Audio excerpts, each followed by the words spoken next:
Thank you for tuning in to A Robot Lady is Annoying podcast. And yes, that is the actual title. Welcome to the deep dive. Today, we're taking on a mission that feels part tech analysis, part, well, cultural anthropology, maybe. That sounds about right. We are diving deep into a fascinating world. Micro drones, yes, but also some really sophisticated engineering. And let's just put it out there, some of the absolute strangest jargon we have ever come across. Which brings us to the topic, straight from our listener sources. It's simply balls cut like pizza.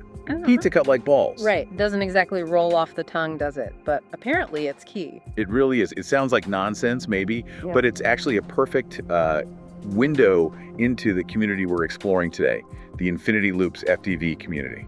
So the goal of this deep dive, to give you, the listener, a kind of shortcut. Exactly. We want to help you understand this whole scene, unpack the jargon, see the deep technical skill involved. And crucially reveal how this, well, chaotic, self-referential humor is actually the way they talk about genuine things like mental wellness and a flow state. Yeah, it's the vessel for it all. We're basically translating a highly specialized dialect, one that sits right at the intersection of serious cloud engineering and stream chats filled with flying green dildo graphics. It's quite the mix, a spectacular dichotomy, really. This community, they focus mainly on these tiny drones, right? 65, 75 millimeter, whoops. That's right. Tiny little things, ducted propellers, mostly designed for indoor acrobatics. But don't let the size fool you. They're harboring some seriously advanced technical skill. And our sources, they seem pretty solid. Transcripts, notes. Yeah, very comprehensive. Generated right from the Infinity Loop stream itself. We've got stream lore, deep technical build discussions, even the structure of their unique competitions. Okay, so irreverence mixed with dedication. Let's get into it. You'll see the irreverence is only exceeded by the dedication to mastery. All right, let's start with the language itself. It really sets the tone, doesn't it? To understand the skill, you first have to kind of wade through the humor, this very crude humor. It defines their interactions, yeah. So, the pizza part of our bizarre title. Our investigation led us to the stream's host, a guy called Heads, and this epic but also kind of mundane personal story. It's basically the foundational joke of the stream. It's this long-running gag about his wife throwing out his pizza cutter. Seriously, a pizza cutter? Yep. That seemingly small domestic catastrophe. It somehow became a rallying point, a core cultural reference for the whole community. Huh. Okay, so a simple piece of stream lore. But they leverage it. They use it to talk about intense precision, which is, well, kind of brilliant in its own weird way. Which brings us right back to the main event. Balls cut like pizza. You're saying this isn't just random vulgarity. No, not at all. It's actually, believe it or not, an advanced technical compliment in their world. Okay, explain that. How does that phrase mean technical skill? Right. So in FPV, when you're doing these high-level maneuvers, you need incredibly clean, precise stick inputs. Think about flying a tight orbit around something, or a perfect line. No wobbles, no mistakes. Exactly. No chatter from your stick inputs. Smooth. The phrase balls cut like pizza refers directly to that elite level of skill, that mastery. Ah, I think I see. It's the ability to execute these really complex moves with the geometric precision of, well, a clean, angular slice. You're not just flying, you're carving the air. Immaculate lines, minimal wasted motion. Okay, so the crudeness of the image is actually about the cleanness of the lines, the sharpness. Precisely. It's the difference between sloppy, jerky flying and perfect, efficient execution. Wow, okay. And this crude lexicon, it extends beyond pizza, right? Tying anatomy to gear. Oh, constantly. It's like an irreverent glue holding them together. Motors, for example. Yeah. They often call them wonky nips. Wonky nips, why? Well, it's a nod to the exposed wires, connecting the motor to the flight controller. They often look a bit messy, tangled, maybe not perfect. Right, less than ideal. But they deliver high performance. So wonky nips, it's this intentional, crude, but also kind of affectionate jargon. It reinforces their identity. And the stream itself leans into this chaos with interactive stuff. Absolutely. It's systemically reinforced. There's this infamous running gag involving the word dictate. Dictate. Yeah, type dictate into the stream chat, and it triggers a visual gag. A graphic of a green dildo literally flies across the screen and slaps it. You're kidding. Where did that even come from? The sources trace it back to some bizarre incident during WNBA games, apparently. The host just found it hilarious and ran with it. Okay, so it's high frequency, intentionally offensive. But it's a shared joke. It's not just random noise. It's a mechanism for bonding. It reinforces that chaotic, wild humor that gives the community its unique texture as part of the fabric. But if you peel back all those layers, the pizza jokes, the dildos, the technical flying, you get to something deeper, right? The sources mention mental health quite a bit. This is really the core of it, I think, the most profound insight. FPV flying is repeatedly described by these guys as a crucial mental health break, even a form of therapy. Therapy. Flying tiny drones. Yes. The pilots are actively seeking what psychologists call a flow state, where you get so immersed in something you lose your sense of self, lose track of time. Total focus. Exactly. One pilot described it perfectly. He said they turn life off. Just turn any thoughts in my head off. Just turn all of it off while flying. So it's not just about controlling the drone, it's about becoming the drone almost, escaping into it. That's a good way to put it. And that feeling, that euphoric climax after a perfect flight, that has its own jargon too. The post-flight smile, PFS. And the PFS is the ultimate reward. The host, Heads, he explicitly and humorously equates this feeling to post-nut clarity, or PNC. Wow. Okay, so they're making that direct comparison. They are, and it's a fascinating cultural equation, right? Linking that intense focus, that mastery of a difficult maneuver, the relief and calm after the flight, linking it to a known psychological state. It confirms that this internal euphoric payoff is absolutely central to why they do it. Definitely. The sources quote pilots talking about it, feeling like a superhero experience, or even an out-of-body experience. It's a deep cognitive reset, achieved through speed and precision. So from the outside, you might just see chaos and crude jokes, green dildos, pizza cutters. Right.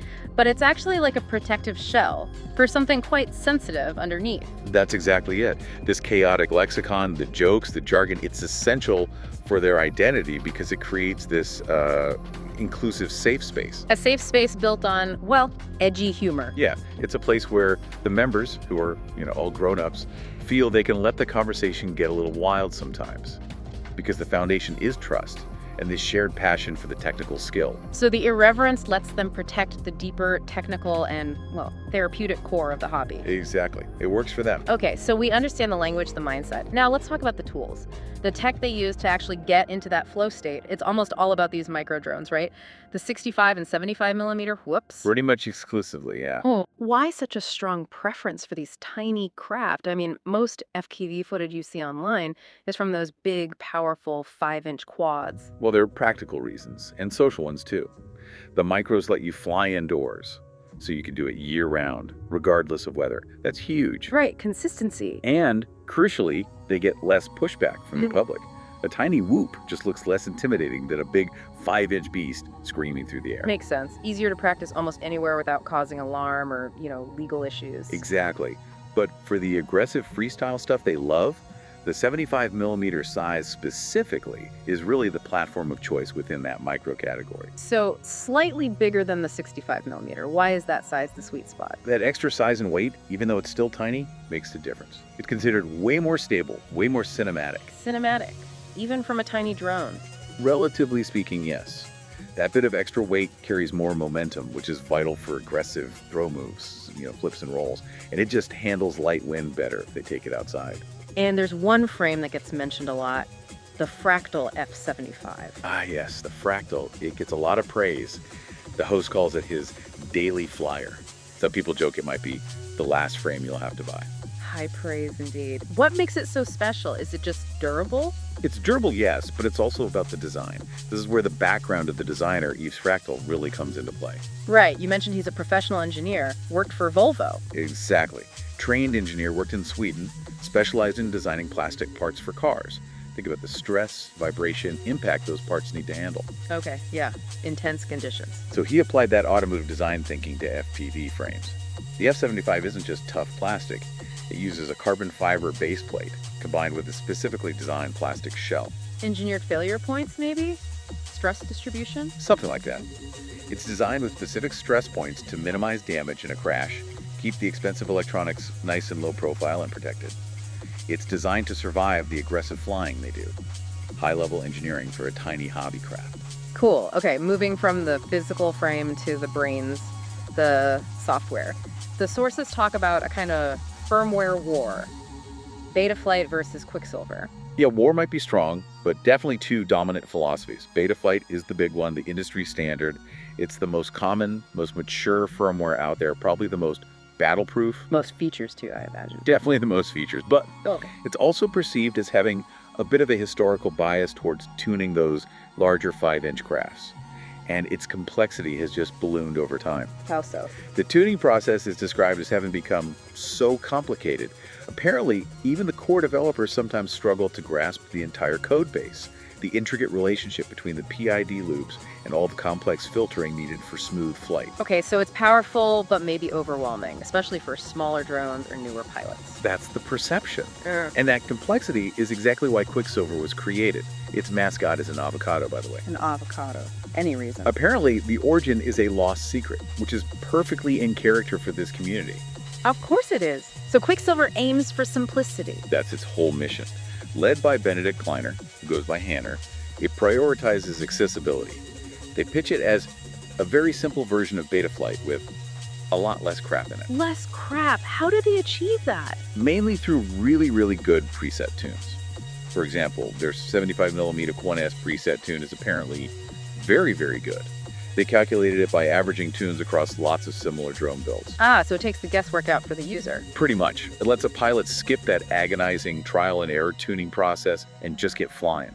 That's a huge barrier removed, especially for newcomers. But simplification often comes with trade-offs, right? The sources mention some bugs with Quicksilver. Yes, that's the other side of the coin. Users have definitely reported issues, things like runaway issues, which sound pretty scary. Runaway, what does that mean? It means the drone suddenly loses control. Usually the throttle spikes uncontrollably to maximum. The drone just shoots up into the sky or slams into something. Very dangerous. Yikes, what causes that? Could be a momentary loss of signal, a sensor glitch. Hmm. Something confuses the flight controller. It's a known, though hopefully rare, issue in FPV generally, but it's been reported with Quicksilver. And the other bug, getting stuck in turtle mode. Right. Turtle mode is that feature where the drone uses its motors to flip itself back over if it crashes upside down. Handy. So how does it get stuck? It means after using turtle mode, the flight controller can't properly rearm to fly again. It gets stuck in that state.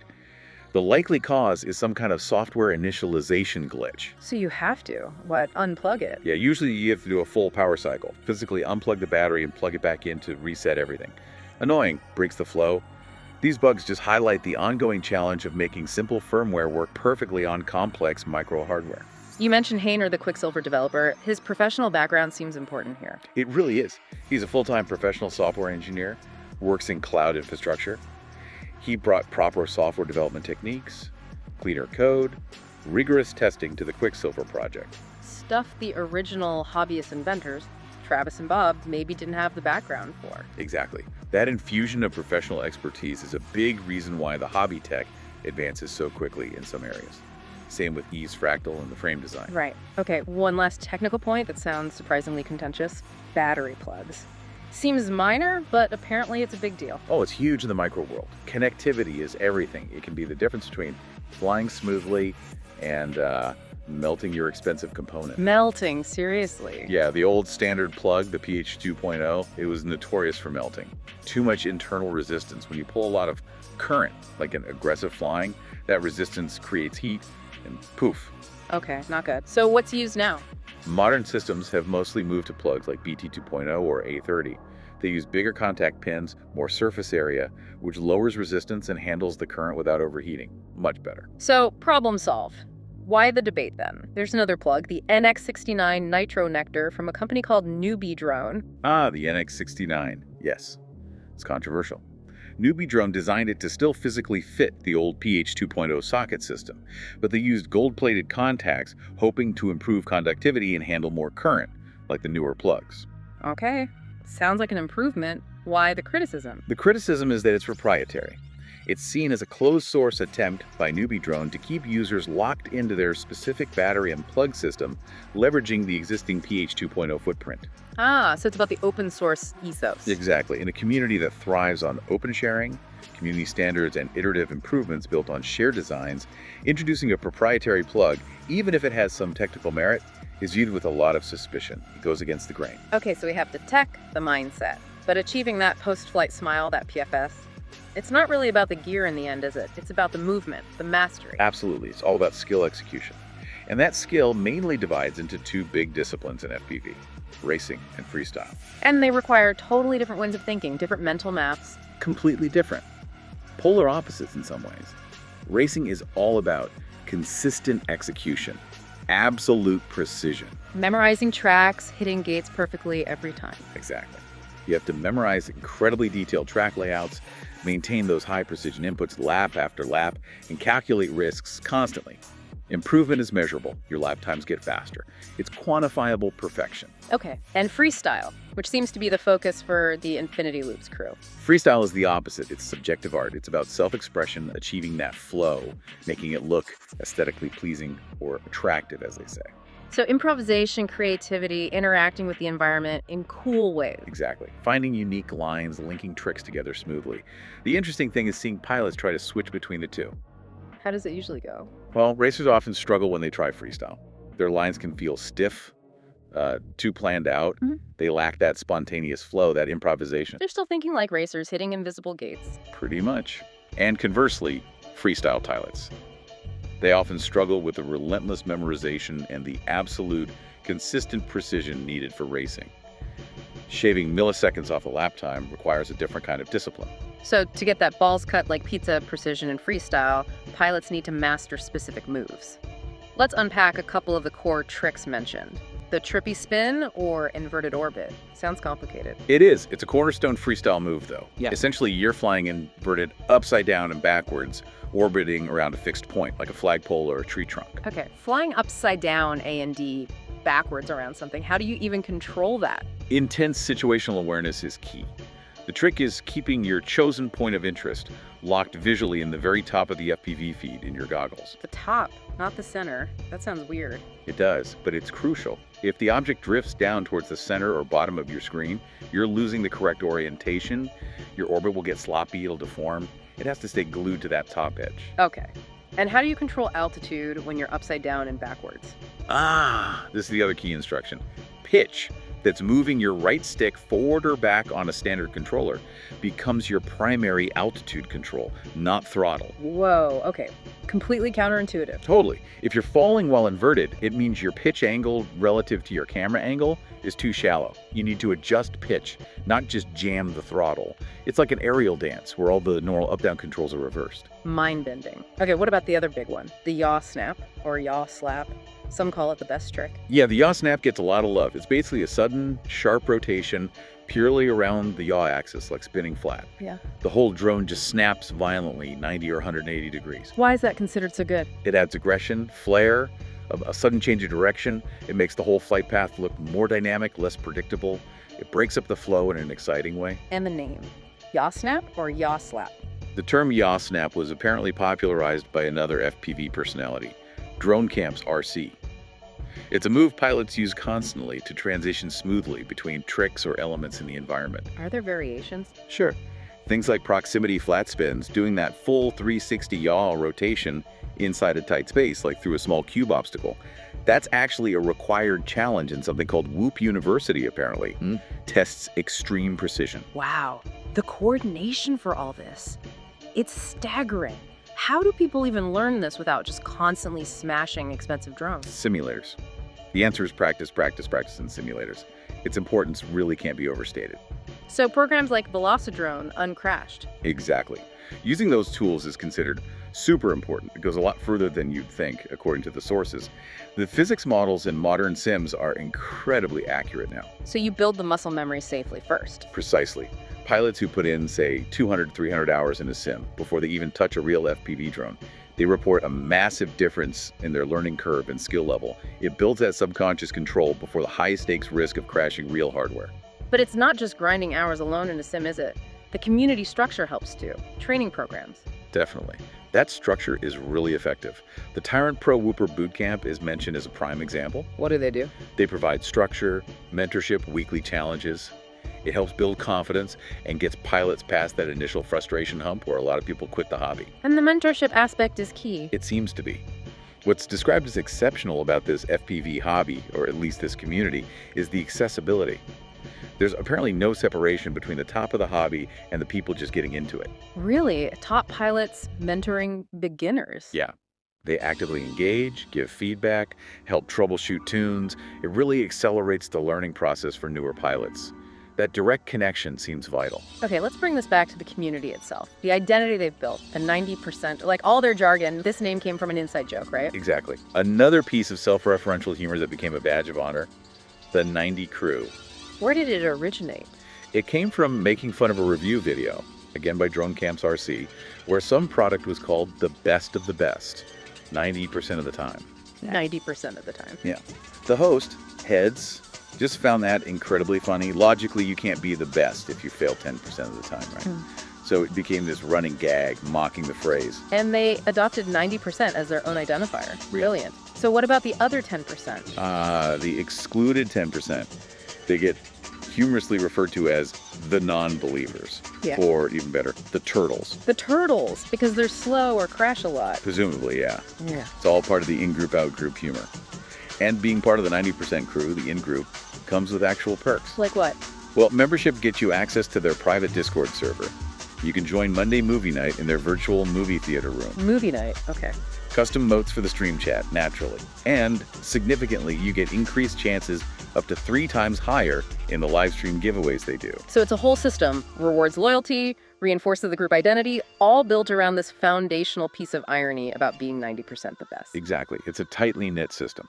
Now, within that group, they have a pretty serious competition structure, don't they? The international game of Whoop, IGAL. Yes, IGA. This is where that dedication to objective, measurable technical skill really shines. It's designed specifically to move away from subjective freestyle judging. No more popularity contests. That was the explicit goal. IGAL is rigorously structured. Yeah. The regular season runs for 16 weeks. It uses a letter-based format, like the basketball game HORSE, but here it's IGOW.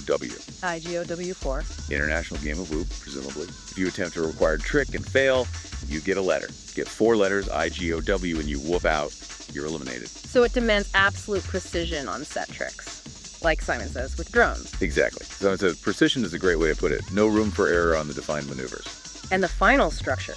The sources made it sound almost comically complex. It is incredibly elaborate. You really have to admire the dedication to creating a perfectly objective yet challenging final. So how does it work? Okay, get this. The 4 finalists each have to prepare 2 decks. One deck has 10 to 15 possible tricks they can do well. The other deck has 4 or 5 possible obstacles available at the flying location, like a specific tree branch, a tight gap, whatever. Decks of tricks and obstacles. Okay. Then, the judges randomly draw 5 tricks from the trick deck and 1 obstacle from the obstacle deck. Randomly generating a challenge run. Exactly. The competitor then has 1 week, just 1 week, to successfully perform those 5 specific, randomly drawn tricks in sequence around or through that single randomly drawn obstacle. Wow. The pressure must be immense. 5 specific high-level tricks in order on a random environmental element within a week, knowing it came from a deck of cards. It's insane, isn't it? But it perfectly encapsulates their values. High stakes, measurable skill, eliminating all subjectivity. It's the ultimate test of adaptability and execution under pressure. It's the technical equivalent of demanding those perfect pizza cut lines, but when the canvas itself is randomized. Beautifully put.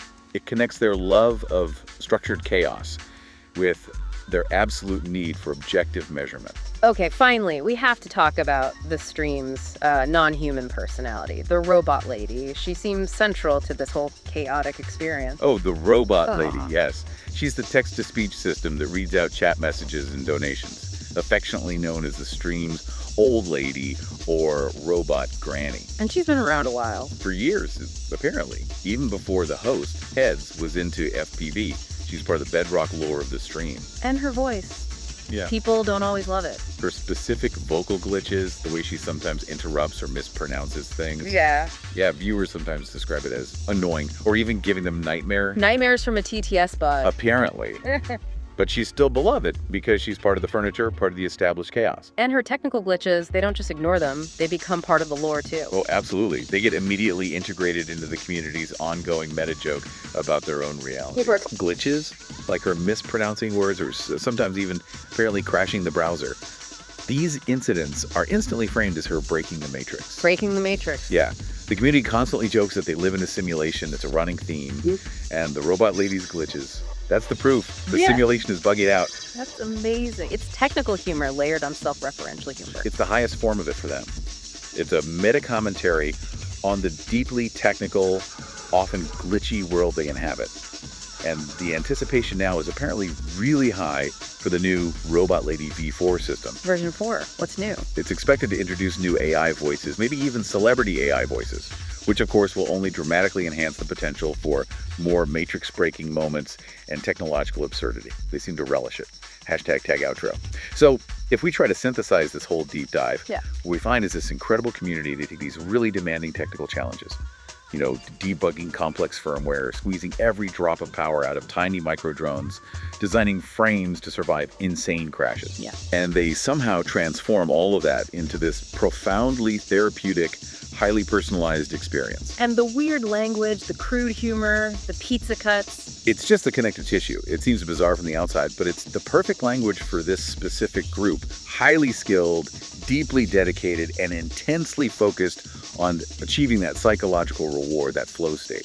That really feels like the core realization we land on, doesn't it? That FPV, for this community at least, isn't primarily about the drone itself or even the technology. It's about internal control, psychological control. Yeah.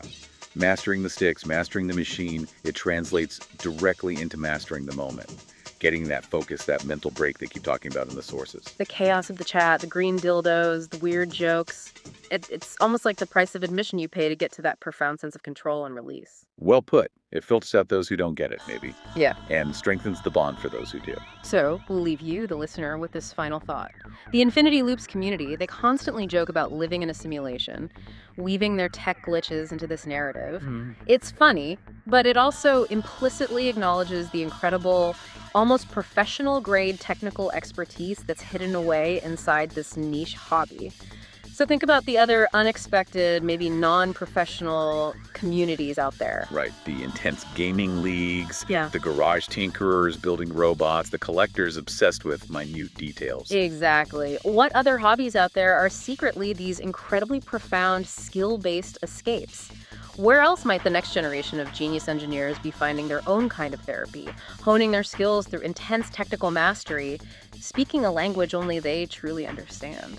Something to think about. Definitely something to think about. We'll see you on the next deep dive. Thank you for tuning in to A Robot Lady is Annoying podcast. And yes, that is the actual title.